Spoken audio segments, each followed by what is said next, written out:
me to present. I'm a former trans kid. According to the LGBTQ activists, someone is trans if they self-identify as a different gender persistently, insistently, and consistently, often for only a month or two. As a child, I was diagnosed with gender identity disorder, a mental health diagnosis which was the precursor to gender dysphoria, known as transgenderism today. In first grade, my teacher, Ms. Hicken, advised the school psychologist to evaluate me after she noticed some concerning behavior. I went to Howard R. Driggs Elementary School, and the school psychologist met with my mother and my teacher and the principal and told them that I wanted to be a boy. Rather than affirming that I was a boy, the school psychologist came up with some simple programs to help me to resolve and alleviate the hatred that I had for my female body. What my school psychologist didn't know, because I was too filled with shame to tell her, was that between kindergarten and first grade, my brother and I were abducted. We were taken into a public restroom. I was brutally sexually assaulted, and my brother was not. In my child's mind, I thought that being a boy would prevent me from ever being hurt that way again. Not my mother, not my school teacher, not the school psychologist knew that my trans identity was based upon my desire to keep my body from being sexually violated. It took years of therapy for me to understand the connection. If I had been medically transitioned, I never would have understood that the hatred that I had for my female body was the result of being violently violated. I never would have realized that my transgender identity was in fact a coping mechanism. I am so grateful that the school psychologist put me on a path towards healing. I am grateful to the therapists who helped with me to help me understand that my self-hatred that I had was a result of a sexual assault and not because I was inherently flawed. I shudder to think what my life would be like if I'd been encouraged to believe I was born in the wrong body. I would have lived my life hating myself. I would have taken puberty blockers and then cross-sex hormones that would have rendered me sterile and caused my body to become dysfunctional. I can't imagine how we can allow children to make a choice, life-altering decision about their bodies, especially when the vast majority of the trans children will not be trans adults if they're allowed to naturally progress through puberty. Trans activists insist that using experimental medical interventions on children with gender dysphoria is appropriate. It is not. It is medical abuse. We know that transgender identity can be a coping mechanism in response to sexual assault, as in my case, parents who fear that their child is gay or lesbian, parents who prefer the opposite gender, autism, gender nonconformity, and even children who are uncomfortable with puberty. Here are just a few experiences of the thousands who are coming forward who develop trans identity as a result of an underlying issue, often sexual assault and abuse. Kathy Grace Duncan was a former trans man who was molested by a family member, confirming her belief that women were weak and vulnerable. Luca Grappoli was molested as a child, leaving her feeling unprotected and unworthy of love. She came to the misconclusion that girls are victims and boys are abusers. Leokone Malatu had a history of sexual assault. Nell Mill started cross-sex hormones as a child. She had a double mastectomy before realizing her trans identity was due to an eating disorder, anxiety, and depression. Jeffrey Johnson was raped as a child, and his mother told him he should have been born a boy. He took cross-sex hormones and had surgery before he realized his trans identity was in fact a coping mechanism. Walt Heyer took cross-sex hormones and endured cross-sex surgery before realizing that his trans identity was the result of being sexually assaulted and sexually abused as a child. Sydney Wright took cross-sex hormones as a child and later regrets it.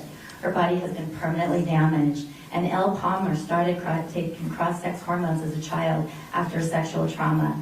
Her body is permanently scarred.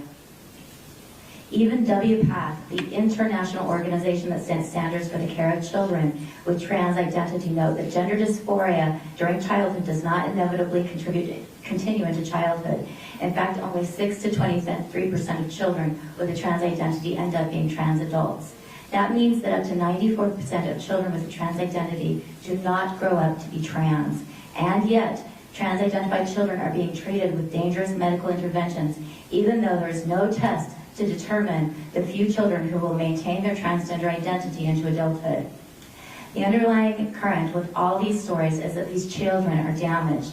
They were abused and traumatized. They need help, and they have internalized self-hatred.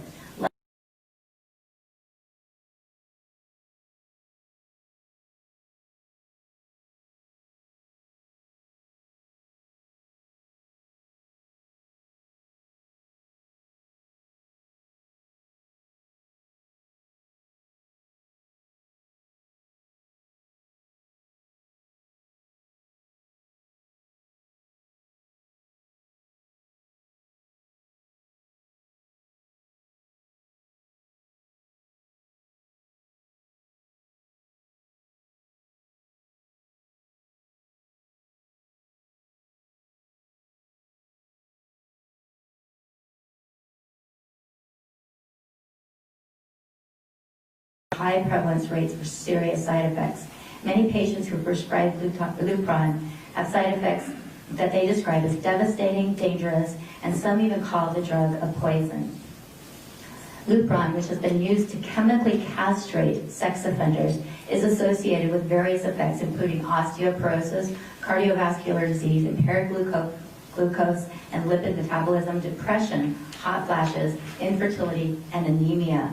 The Journal of Clinical Oncology found that men who took Lupron for prostate cancer had significantly increased risks of fractures. Lupron has been associated with thyroid dysfunction, hypothyroidism, and thyroid cancer. Recent findings indicate Lupron increased symptoms of depression, slows reaction time, and reduces spatial memory. A new study showed that those taking Lupron had twice the risk of developing dementia compared to people who didn't. Dr. Weber of the Tumor Institute and Swedish Hospital in Seattle found that puberty blockers are associated with 10 to 20% increased risk of cardiac complications. Dana-Farber Institute Mark Pomerantz found that Alzheimer's disease seems to be associated with puberty blockers.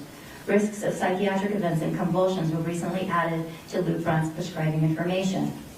Lupron was briefly used off-label for the treatment of autism and resulted in results that were so horrifying that Dr. Simon Baron-Cohen said that the idea of using it on vulnerable children filled him with horror.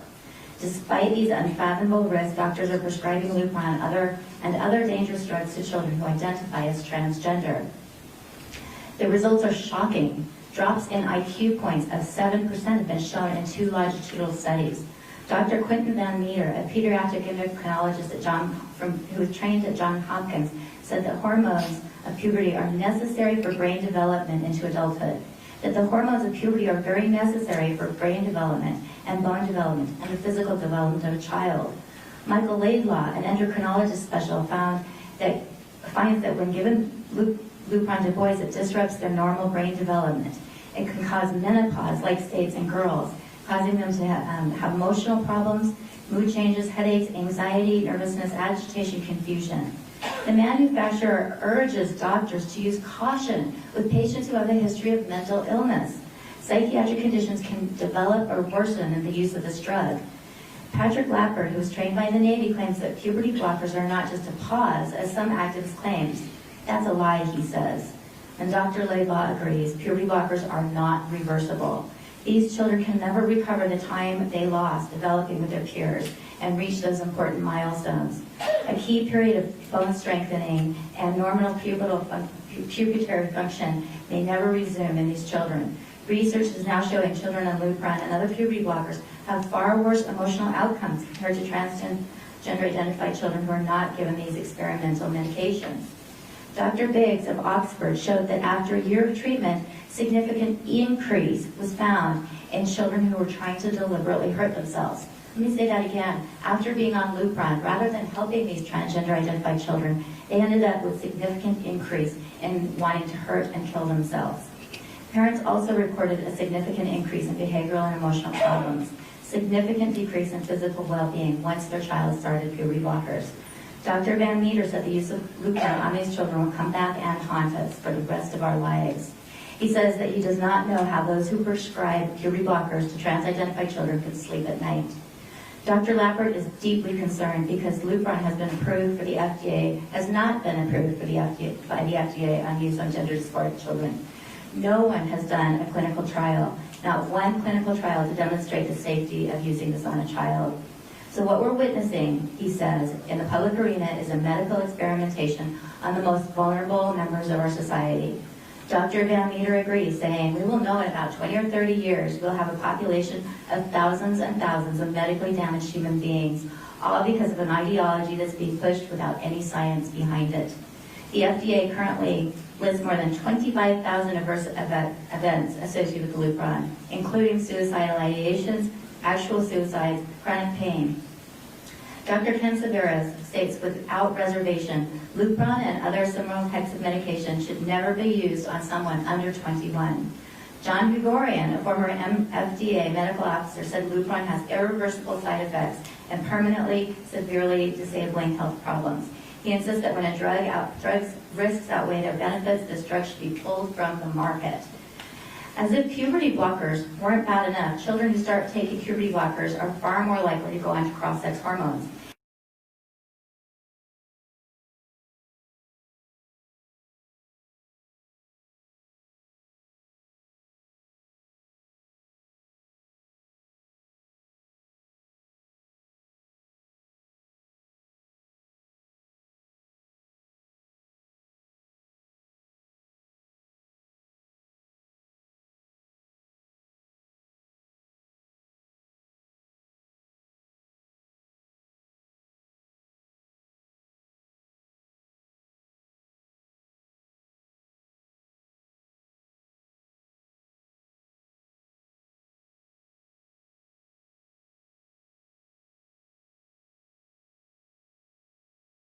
Given puberty blockers and cross-sex hormones at the University of Utah and other clinics in Utah.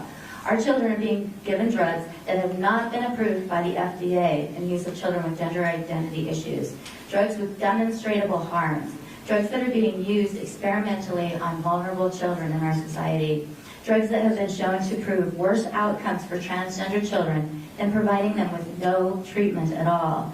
Dr. Lappert asserts with absolute clarity that giving puberty blockers and cross-sex hormones is medical abuse. I urge you to fund this study and also to consider to ban these medications that are experimental and are being proven to show more harm than good in our most vulnerable children. Thank you.